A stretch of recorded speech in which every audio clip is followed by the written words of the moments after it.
Hello, DIY woodworker here. Well, cabinet number one is on the wall. Barely, but it's there. And you can see my brackets I've got in there are working just like I designed them, luckily, holding the cabinet. But just for a little more assurance, I'm going to take a piece of 2x4, cut it flat on the top and run it underneath the bottom here up against it to give just a little extra added insurance, a ledger board underneath it, so as it were, to a little extra insurance against the cabinet falling down. But it feels real firm up there now. It feels real solid. Now I don't know if you can see it here, but my first board down here on the bottom, there's 1, 2, 3, 4, 5, 6, 7, 8, 9 different screw holes in it, in addition to the 4 that's holding it up.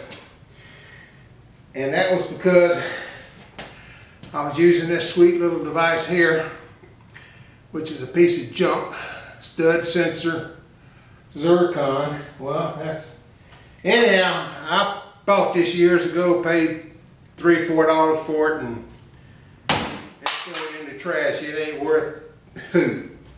It gave me false positives and false positives and false positives, and I drilling holes all in my wall. So I go down, and I didn't realize I bought another zircon, but I bought one that cost about 4 times as much as that one. And it's supposed to give you right here a red mark when you have stud center.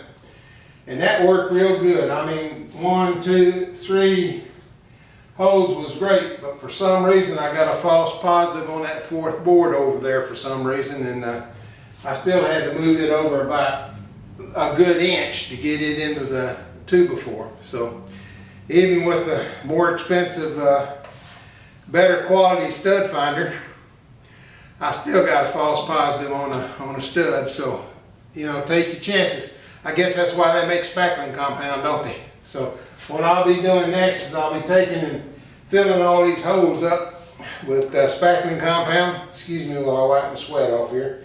And then I'll take my white primer paint and I'll spray all inside there and up along that back wall, against the wall too, to cover up all the pencil marking and everything.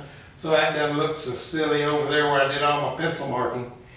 But you know, they've always said, and I've always heard, and I've always tried to do, measure twice and cut once, or measure twice and drill once. Well, putting this thing up here, I wanted 48 inches off the floor. Well, I'm at 47. I had to come down from where I initially put everything 2 inches to get it to fit right. But I measured, I can't tell you the number of measurements I took on this silly thing. And double checked and triple checked my measurements before I started drilling anything, and I still had to drop it 2 inches. But be that as it is, it's up there now. It clears the garage railing up there by about 4 inches, which is what I wanted, and it's there. All I got to do now is hang the doors on it, put the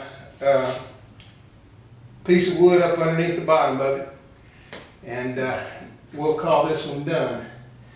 And then the next thing to do is start on my larger cabinet, which is going to be a real chore. But anyhow, there it is. It's the almost finished product, and it's going to give me boo-koodles of storage. Now I'll pan over here and show you. I haven't shown this. I got a different angle here on everything. But there's my workbench. It's been sitting up there at the front end of the garage all this time. That will be moved over here underneath this cabinet. It's I'm at 47 inches right here, and my workbench I think is 38 inches. My router table and all, it'll slide up underneath here, and that was the whole idea, to have these up here, have this storage available to me, but still have this space underneath here for my rollaway stuff that I have in the garage. It requires being out of the way so we can get the car in and out. So that's it for now. I just wanted to cut a little short video here showing you what I've done today, or yeah, what I have done today. And we're feeling pretty good about it. Something I designed worked.